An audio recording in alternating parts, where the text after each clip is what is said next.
పురుషుల్లో సెక్స్లో పార్టిసిపేట్ చేసినప్పుడు కొంతమందికి వీర్యం తొందరగా పడిపోతుంది. అది కొంతమందికి ఎంత డిస్టర్బింగ్గా ఉందంటే వాళ్ళు సెక్స్ స్టార్ట్ చేసే ముందే వీర్యం లీక్ అయిపోతుంటుంది. దానివల్ల అసలు సెక్స్ అంటే స్టార్ట్ అవ్వకముందే, క్రికెట్ మ్యాచ్ స్టార్ట్ అవ్వకముందే అవుట్ అయినట్టు ఉంటుంది. సో ఇక్కడ దీన్ని ఏం చేస్తారంటే ప్రీమెచ్యూర్ ఎజాక్యులేషన్ అంటారు. దీన్ని తెలుగులో అయితే దీన్ని శీఘ్రస్ఖలనం అంటారు. ఇది అట్లీస్ట్ 30% పురుషుల్లో ఇది ఉంటుంది.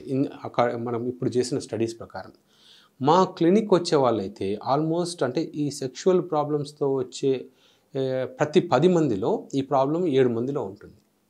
ఇది ఎందుకు ఉంటుంది, ఎందుకు ఇలా అవుతుంది అంటే దీనికి జనరల్గా 4 రకాల కారణాలు ఉంటాయి.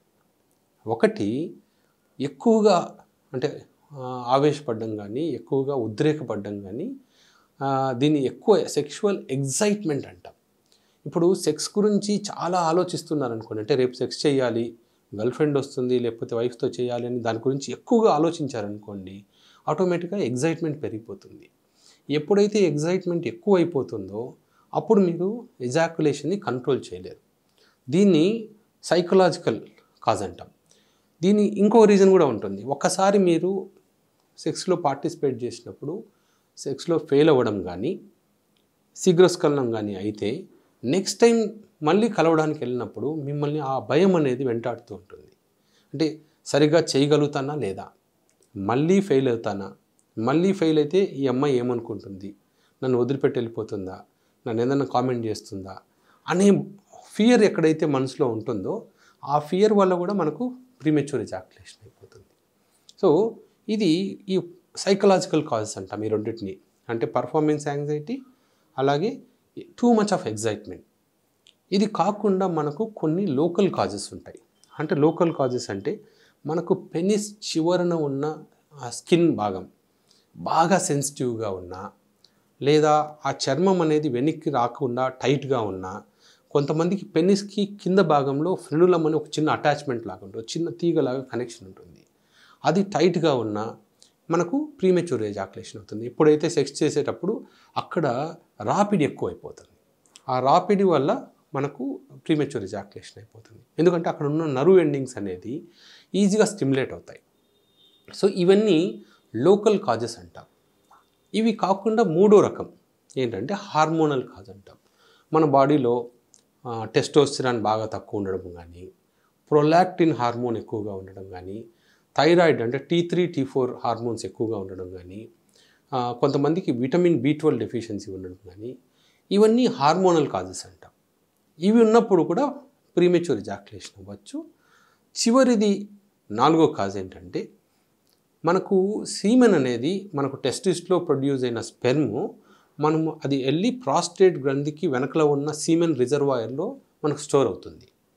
ఈ రిజర్వాయర్లో కానీ, అంటే దాన్ని సెమినల్ వెసికల్ అంటాం, ఈ సెమినల్ వెసికల్ గ్రంథిలో కానీ ప్రాస్టేట్ గ్రంథిలో కానీ ఇన్ఫెక్షన్ ఉంటే కూడా స్పెర్మ్ స్టోర్ అవ్వడం, అంటే హోల్డ్ చేయడం అనేది, హోల్డింగ్ కెపాసిటీ తగ్గిపోతుంది. అంటే సెక్స్ కోరిక అంటే రాగానే చెయ్యాలి లేదా కలవాలి అనగానే వాళ్ళకి ఎజాక్యులేషన్ అయిపోయే ఫీలింగ్ వచ్చేస్తుంది. సో ఈ 4 కాజెస్లో మనం ప్రీమెచ్యూర్ ఎజాక్యులేషన్కి ఏ ప్రాబ్లం ఉంది, కొన్నిసార్లు 2-3 ప్రాబ్లమ్స్ కలిసి ఉండొచ్చు, కొన్నిసార్లు హార్మోనల్ ప్రాబ్లం ఉండొచ్చు, లోకల్ కాజ్ ఉండొచ్చు, సైకలాజికల్ ప్రాబ్లమ్స్ ఉండొచ్చు. అలాగే 2-3 సార్లు ఫెయిల్ అయిన ప్రతి ఒక్కరికి, అది ఎంత అంటే సెక్షువల్ లైఫ్ అందులో అసలు ప్రాబ్లం లేని ప్రతి ఒక్కరికి కూడా ఒక్కసారి ఎప్పుడైనా ఫెయిల్యూర్ జరిగితే ఆ ఫెయిల్యూర్ వల్ల కూడా ప్రీమెచ్యూర్ ఎజాక్యులేషన్ స్టార్ట్ అవ్వచ్చు. సో ఈ 4 కాజెస్లో ఏదైనా ఉండొచ్చు. మనం ఆ 4 కాజెస్ని మనం ఐడెంటిఫై చేసుకొని మనం ట్రీట్ చేసుకోవాలి. సో ఈ ప్రీమెచ్యూర్ ఎజాక్యులేషన్ అనేది పర్మనెంట్ ప్రాబ్లం కాదు. 99% మందిలో ఇది క్యూర్ అయిపోతుంది. అంటే ఇందాక మనం చెప్పిన 4 కాజెస్లో దాన్ని ఐడెంటిఫై చేసి ట్రీట్ చేసుకోగలిగితే మనం దీన్ని క్యూర్ చేయొచ్చు. కొద్దిమంది ఇంకొక వేరియంట్ నేను చెప్పడం మర్చిపోయాను. ఇప్పుడు చిన్నప్పుడు కొంతమంది 14 ఇయర్స్కి 15 ఇయర్స్కి మాస్టర్బేషన్ స్టార్ట్ చేస్తారు.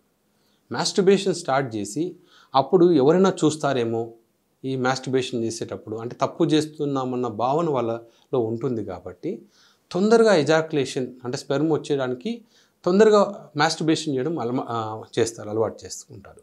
అంటే అది వాళ్ళకు అలా క్రమక్రమంగా తొందరగా స్పెర్మ్ రిలీజ్ అయిపోవడం అనేది వాళ్ళకు అలవాటు అయిపోతుంది. సో ఆ ఎజాకులేషన్ ప్రాసెస్ కూడా అలా అలవాటు అయ్యే కొద్దీ అది సంవత్సరాలు గడిచే కొద్దీ అలాగనే సెటిల్ అయిపోతుంది. సో ఈ ప్రాబ్లమ్ను కూడా మనము ఇప్పుడు మందులతో కానీ డాక్టర్ కన్సల్టేషన్తో కానీ మనం ట్రీట్ చేయొచ్చు. సో ఈ ప్రాబ్లం గురించి వర్రీ అవ్వాల్సిన అవసరం లేదు. నేను ఇందాక చెప్పాను కదా 99% మందికి ఈ ప్రాబ్లమ్స్ అన్నీ మనం క్యూర్ చేయొచ్చు. సో భయపడకుండా మీ దగ్గరలోని డాక్టర్ని సంప్రదించండి, మెడికేషన్స్ వాడండి. అంతేగాని ఈ ప్రాబ్లంకి ట్రీట్మెంట్ లేదేమో, ఈ ట్రీట్మెంట్ అంటే మళ్ళీ పెళ్లి చేసుకుంటే ఏదన్నా ప్రాబ్లమ్స్ అవుతాయా, వైఫ్ వదిలిపెట్టి వెళ్ళిపోతుందా అన్న ఇష్యూస్తో చాలామంది పెళ్లి చేసుకోకుండా ఉంటారు, లేదా డిప్రెషన్ లాంటి ప్రాబ్లమ్స్ వస్తాయి దీంతో.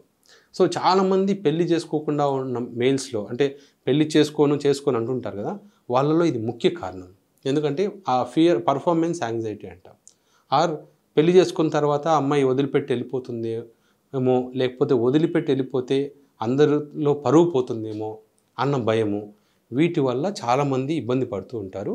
ఇది టోటలీ ట్రీటబుల్ కాజ్, భయపడాల్సిన అవసరం లేదు.